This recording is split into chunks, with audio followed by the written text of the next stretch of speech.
In this lesson, we're going to talk about the Milgram Studies, or more specifically, Stanley Milgrim's paper, Behavioral Study of Obedience. The key term in this title is the word obedience, as this study really focuses on how far beyond someone's comfort level is that person willing to go in order to obey an observed authority figure. Now, Milgram was a researcher at Yale University, and he published this paper in 1963. The reason the year here is important is that 1963 is in what we would call the pre-IRB era. Now, some of the most interesting papers in psychology and organizational behavior tend to have been published in this era. And the reason is, if you're not familiar with the term IRB, it stands for Internal Review Board. And the role of an IRB at a university is to review proposed experiments and research studies and determine whether or not they're ethical and safe for the participants. Now, that's not to say that Milgram acted in an unethical way. He actually went to great lengths to ensure the psychological well-being of his participants after the study was complete.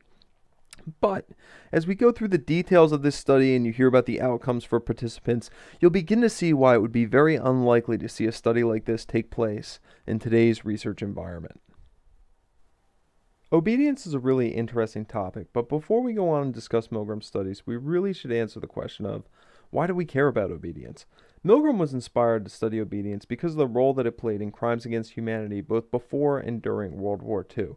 But let's talk about obedience in a business setting for just a moment. A few years ago, I had an opportunity to watch a great documentary about the largest financial fraud in the history of the United States. It was really interesting to hear people when they were asked why they didn't report this activity, because the most common answer was that they were following the lead of a trusted supervisor. So obedience can play a real important role in whether or not people report illegal activity within the business. Now, let's think about obedience in terms of your business performance, though. And to do this, I want you to imagine a time when you were working in a job and you were given a directive or an order that you knew wasn't going to work.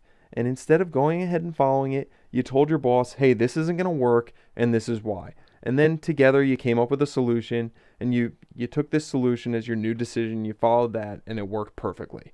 Now imagine for a moment, instead of giving your boss a little feedback about why his decision wasn't going to work, you had turned around and just been obedient and followed it and seen the negative impact that it would have had on your organization. In that case, obedience would have led to a bad business decision. So obedience can play an important role in whether or not we make good decisions within our businesses. Moving on to Milgram's study, Milgram brought in 40 males, all from the New Haven, Connecticut area right around Yale University. There was some diversity to his sample as their ages ranged from 20 to 50 years and their education ranged from no elementary school all the way up to people with a doctorate degree. In order to ensure that they didn't manipulate their answers or responses during the experiment, they were brought in under the pretense that they were participating in a study that was examining the effect of punishment on learning. Participants were told that they were going to be randomly assigned to the role of either a teacher or a learner. But what they didn't know was that the drawing was rigged and that every participant actually got assigned to the role of a teacher. The learner was played by an actor who was following a script. The learner was instructed to get 25% of the answers correct, and each correct answer resulted in moving on to the next question. But if 25% of the answers were correct, then 75% of the answers had to be wrong. And as a result of each wrong answer, the learner experienced an electric shock. As you may have guessed, the teacher, or the participant, was responsible for obediently administering that shock. And once the learner had received the shock as punishment for an incorrect answer, they would move on to the next question. Now, the shocks endured by learners were actually fake, but in order to make sure that participants didn't realize this, Milgram went to great lengths to create a real atmosphere. The first step in doing this was keeping teachers and learners separated by a wall.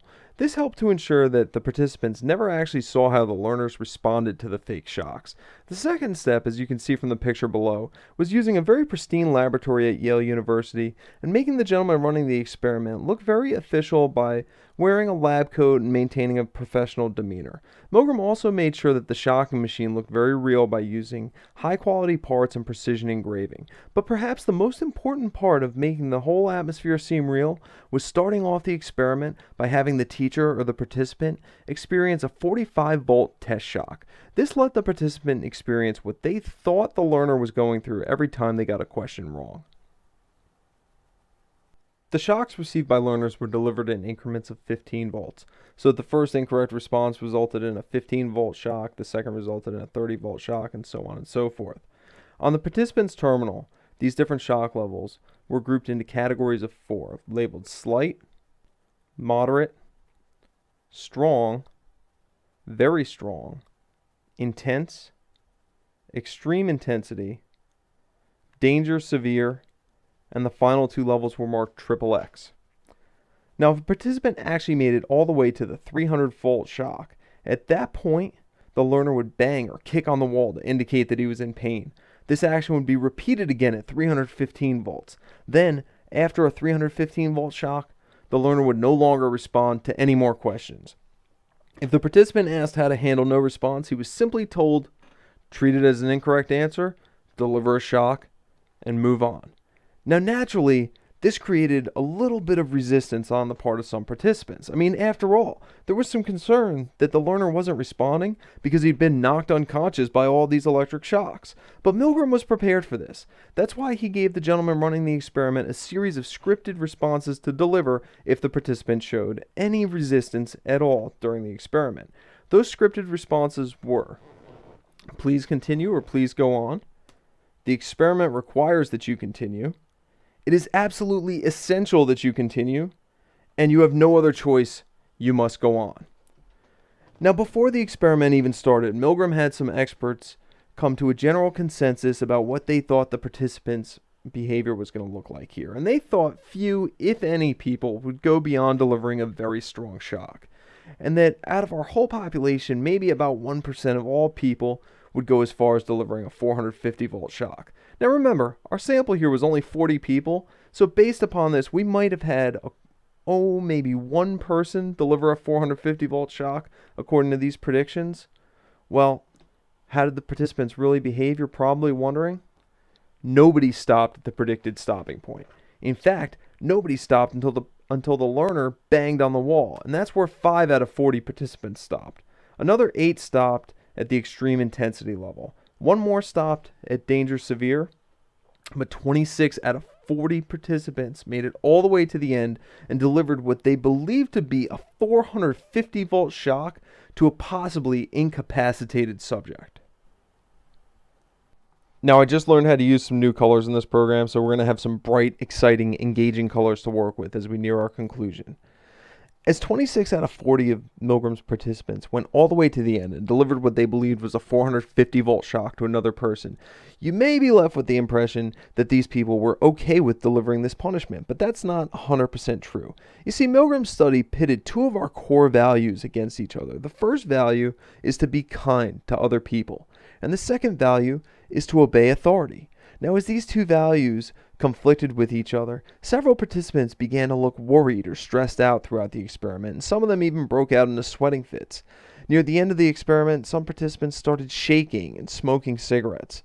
So, if being unkind to another person was so stressful for these people, you might wonder why they had the urge to obey. Well, Milgram had a few suggestions for this. The first one was because the study took place at Yale University, people trusted the experiment. They trusted that an experiment at a prestigious university was valid, good, beneficial.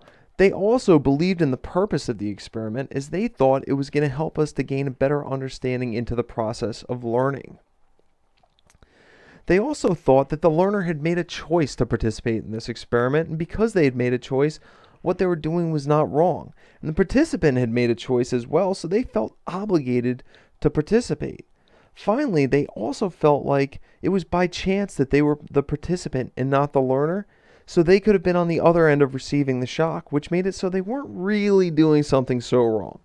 Now, Milgram's study taught us a lot about obeying authority within an organizational setting, and while the findings may be limited to the conditions of this specific experiment, what we learned here is that under the conditions set up by Milgram, people's need to obey authority was stronger than their need to be kind.